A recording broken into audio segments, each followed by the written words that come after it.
i-check pa rin yun ni YouTube. YouTube, yes. And kapag pumasa ka, may message kang matatanggap from YouTube. Okay, okay. Dito sandali, pakita ko sa'yo. Ganun pala si YouTube. So, may mga restrictions. So, si YouTube ay papasok dito sa social.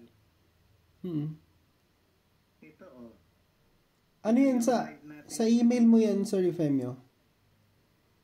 Yes, sa email ko, yan Okay. Sandali.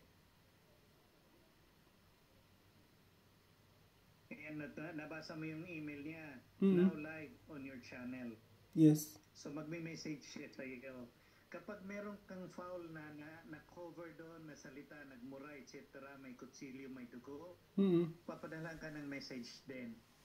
May less.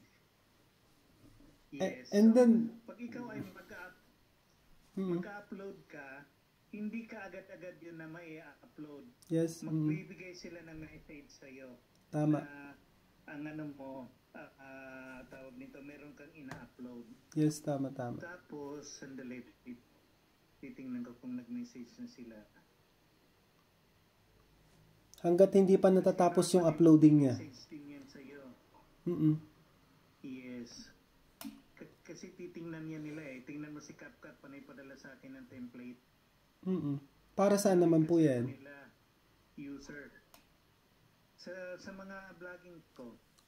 Okay. So, gumagamit din po kayo ng CapCut or may ano rin yan? Ginamit nyo rin sa content? Ginagamit ko actually Movie Maker, CapCut, Canva, at saka Filmora.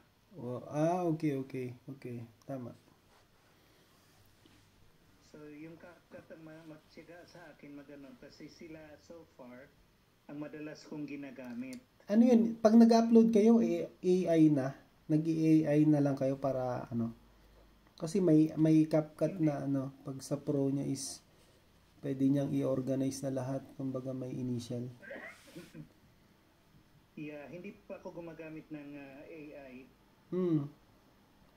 Nagbabalak na akong gumamit pero ayaw ko kasi baka mawalan pa ako ng mga ng mga tawag nito, subscriber. Okay, kasi ayaw nila minsan mapili din, ayaw nila ng edited, ayaw ng mga Yes. So, back tayo sa pag nag-upload ka, sa YouTube kasi ang uploading, may mga tanong yan. Is it intended for kids or not for kids? So normally, mo, not for kids. Tapos, meron kang kung sa laptop ka mag-upload ng vlog, mas makikita mo sa laptop yung mga kondisyones, etc. Then, halimbawa, ito para ila-live ko sa iyo. Hold on, Sige lang. Open up ko ng YouTube. Para makita mo. Spotlight natin yung sarili natin para at least mas malaki yung screen ko. Sir Eufemio. Ano po bang gamit nyo na isa? Spotlight. Ito.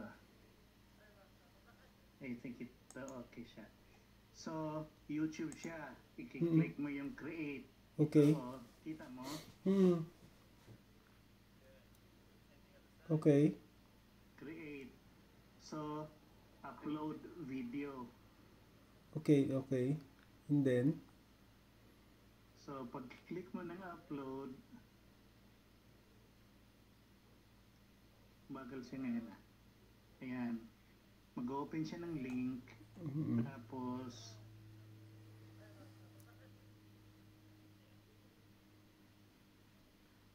bakit kaya bigla siya nagtagal? Hindi, siguro dahil, maano ba yan? Mabagal ba ang niyo? Ano kaya? Mag-share na lang kayo. Share mo na lang. Share mo na lang siguro, Sir Eufemio. Kasi, mag-share na lang ako ng Add spotlight. Total, wala namang ibang tao, di ba? Tayo lang din naman. So, share screen. Ang viewer natin si si Ma'am Litz. So yan, sharing. Ayan, so pwede rin ako mag-live actually dito sa natin. So mag-live stream. Sir Euphemio, tawag nito. So, asan na ba yun?